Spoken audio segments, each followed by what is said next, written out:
Welcome to today's episode of the Maritime Innovation Update. The format of Fraunhofer around innovative topics in the maritime business and logistics. My name is Maximilian Reimann, and I have the honor to moderate today's presentation. With the title Workload Forecasting of a Logistic Node using Bayesian Neural Networks, presented by my valued colleague Emin Nagicioglu. At the beginning, I would like to inform you that today's talk will be recorded. For this reason, please turn off your camera and microphone. Thank you. Now, let's move on to the introduction of our speaker today. Emin graduated from the Technical University of Hamburg with a master's degree in mechatronics. He has been working for the Fraunhofer CML as a research associate in the Department of Ship and Information Management for more than 2.5 years, specializing in the implementation of methods from the field of artificial intelligence for maritime applications. Now, before we start with the presentation, I would like to point out that you have the opportunity to ask questions around today's session to Emin via the chat. A selection of these questions will be answered in a Q&A session at the end of the event. And with that, I would like to hand over to you, Emin, and the stage is yours. Thank you, Max. Thank you for the sweet introduction. So today I'm going to talk about one of our projects. It's a project where we create a forecasting system where we forecast the workload of a logistic node using a Bayesian neural networks. It is a project done with partnered with M-Fund initiative. By the Minister of Traffic and Digital Infrastructure, and also our other project partner, HCS Depot, where this workload forecasting happened. Here is the agenda. I'll start off with our use case, which is forecasting the workload of an empty container depot. I'll also give a little bit of explanation what exactly an empty container depot is. Following that, I will get into details about our data set and methodology, and finish it all off with the experiments we conducted and the results we have achieved. Okay. So what exactly is an empty container depot? So as the name suggests, it's a depot or garage where the empty containers are stored. Here you see the generic workload of an empty container depot. Trucks come either loaded with a container, so they will unload in the depot, or they will come empty and they will get a container from the depot and move on with their tasks. The gate in gate out time always stamped and recorded, and the total amount of time spent between the timestamps and the total amount is what we call handling time. It's a total amount of time the personnel was dealing with the truck. So what we wanted to achieve was to find out whether we can develop a Bayesian neural network based forecasting model, which is capable of forecasting the hourly workload of an empty container depot, given the recorded data from the depot from the previous years. For this, we have a couple of data sets. What we have is, well, the first one is the base data. It's the records from every container truck that's been recorded by the HCS depot itself. In this data set, we have the container type, which is either a 20 feet container the truck is carrying, or a 40 feet container. We have the information regarding the weekday, it's a working day or it's a holiday.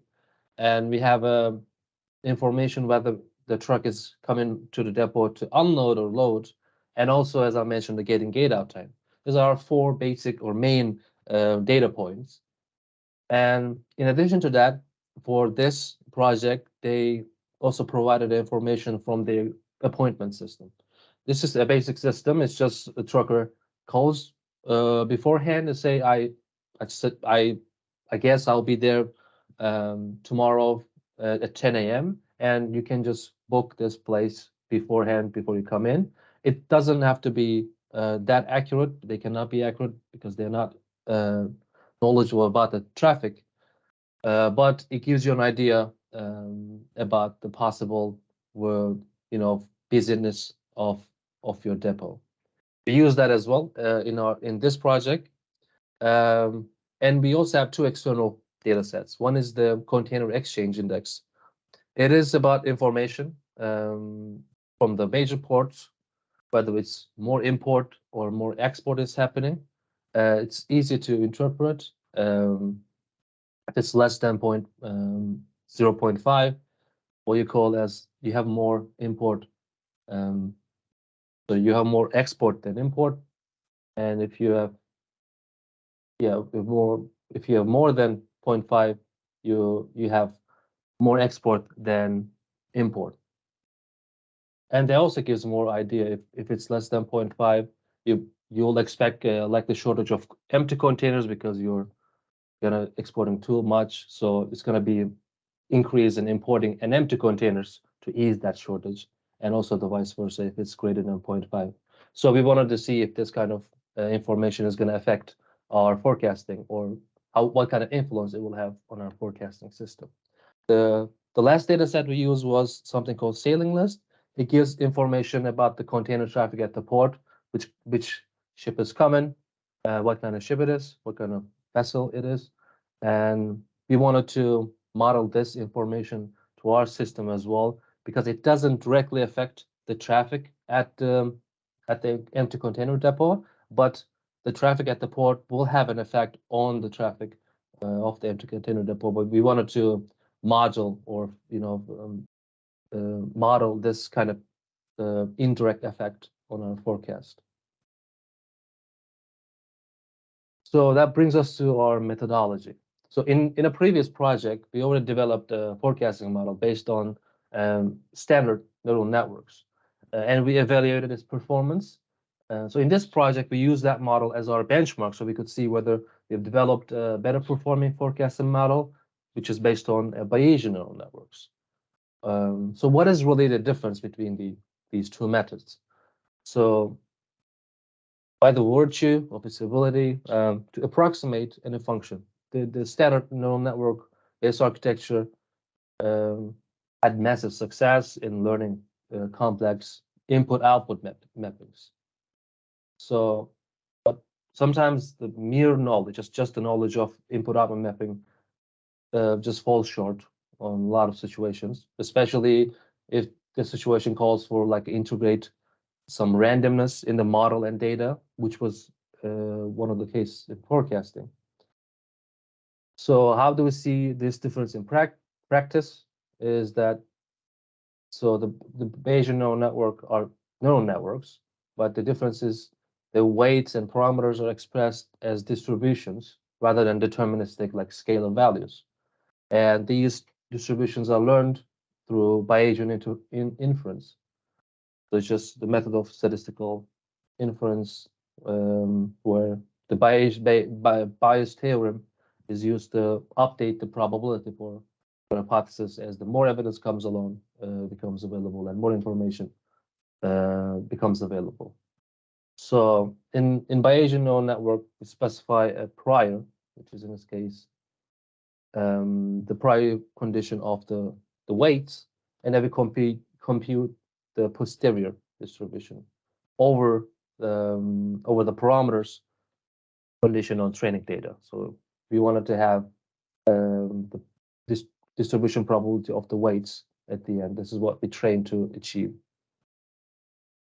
So one of the pluses of this approach is that we can model the uncertainties, as I mentioned, in our forecasting system, which we hypothesize that it's going to help generate more realistic or more accurate forecasting results. This is our experimental setup. First, we wanted to see what will be the difference in terms of performance if you change it to a Bayesian-based model. So therefore, we just use the same base data set I mentioned, just the container type, gate in, gate out time, or either it's a load and unload, and also the weekday and holiday information in both our benchmark model, which is the previous project called LILIE here, and our current project, which is Kikli. We just compared both of them.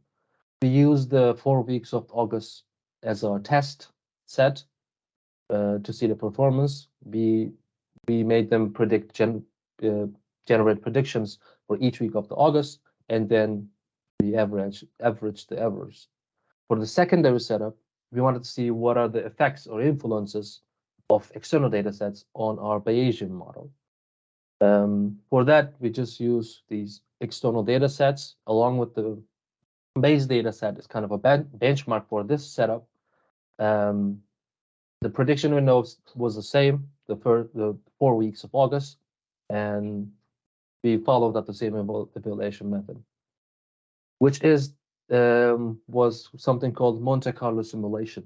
So it's just a model used to predict the probability of variety of outcomes when there is like a random variables present.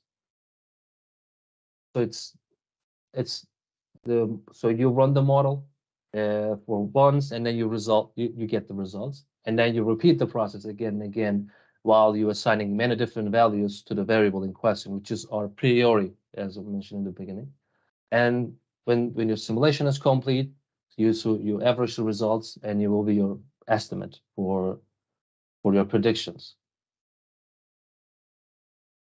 And to evaluate the performance of our model, we use something called coefficient of determination, also called R-squared.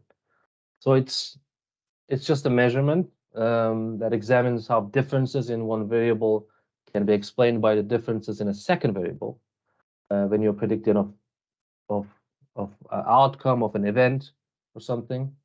So shortly, it's just a measure of goodness of a fit of your model, how good of a fit you're creating with your predictions.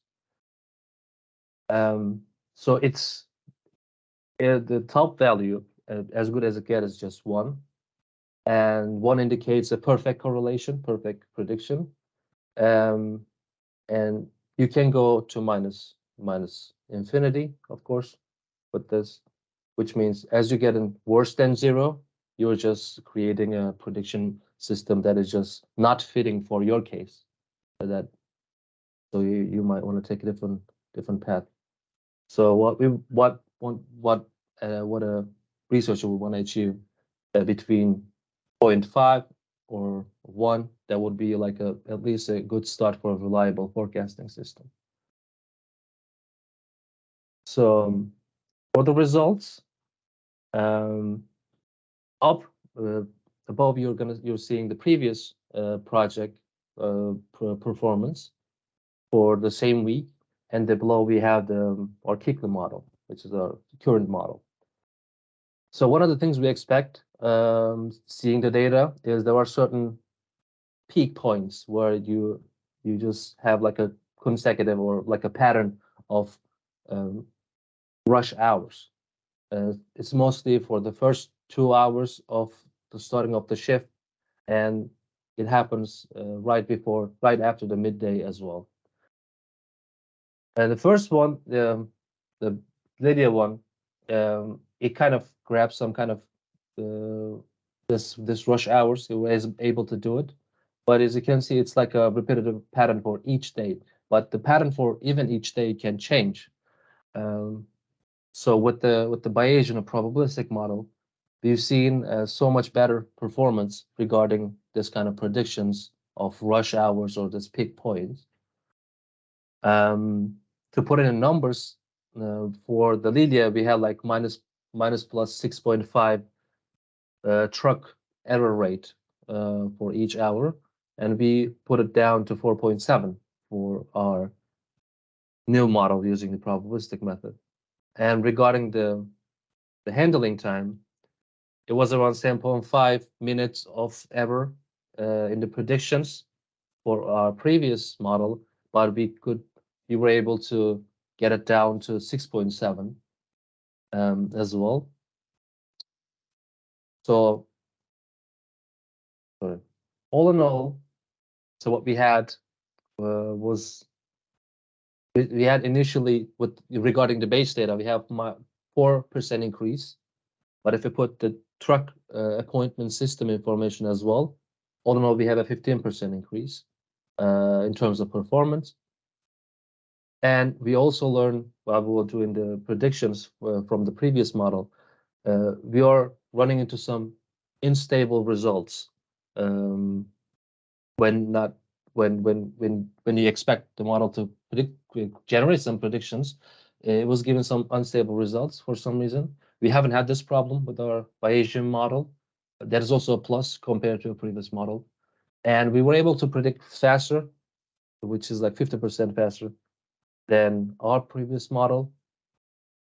And so yeah, regarding the prediction of handling time, we increased the performance quite a lot because again, the instability of the previous model was mostly for the handling time predictions. Therefore, our stable predictions from our new model performed significantly better. So what we want to do more is that if you can extract more information from the data sources I mentioned, the container index, sailing index, we haven't seen such improvement in the performance when we added these data sets, but we suspect we can model these relation between this data set and the traffic better.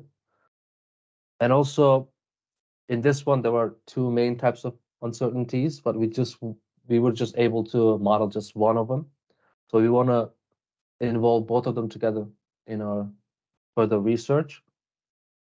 So that all in all calls for like a further development of our forecasting model, and we want to achieve some kind of automation for the process because we have semi-automated systems. It generates predictions every hour for the next week. So it's published through our API, and HASIS therefore can see it and use it for their benefits.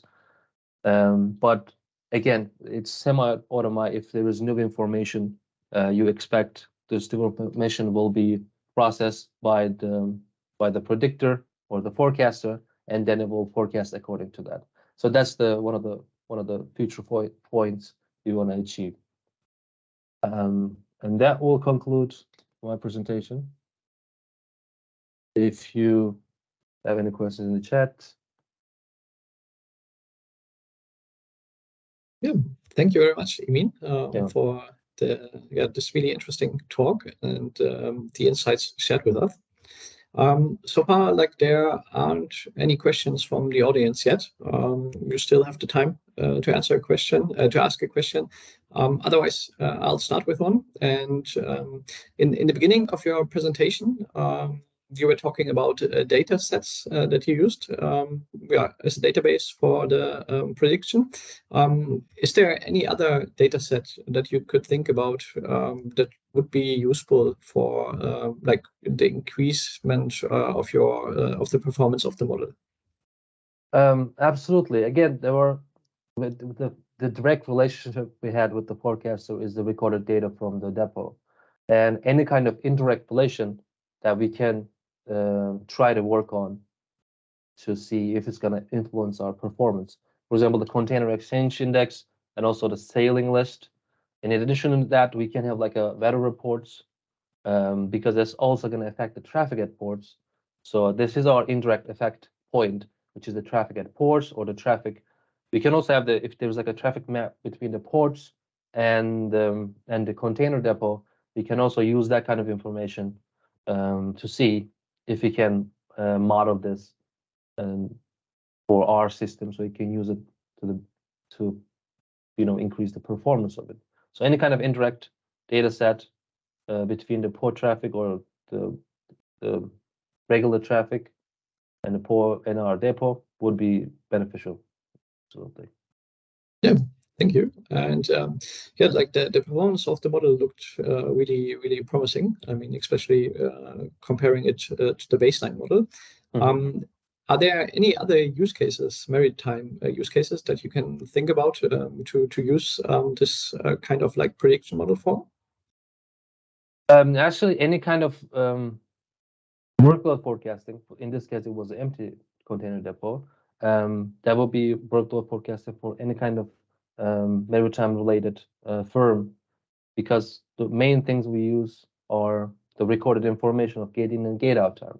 If any kind of firm has that information, gate in, gate out time, we can successfully predict the hourly rate of their traffic, and they can use this information for any kind of further operation. Like they can, reschedule the personnel if they need more personnel in certain times or less personnel in certain times. So we just need the small information of gate in, gate out time, so that will like indicate the traffic, so-called, of this firm, and we can forecast any kind of information to that. All right. Thank you, Emin. So it looks like there are a lot of applications that this methodology can be used for, and I think that it's really, really nice to hear. And yeah, with that, we would like to thank you, the audience, very much for your interest in today's session. We hope that you enjoyed the presentation, and like if you have any questions, please feel free to get in contact with Emin.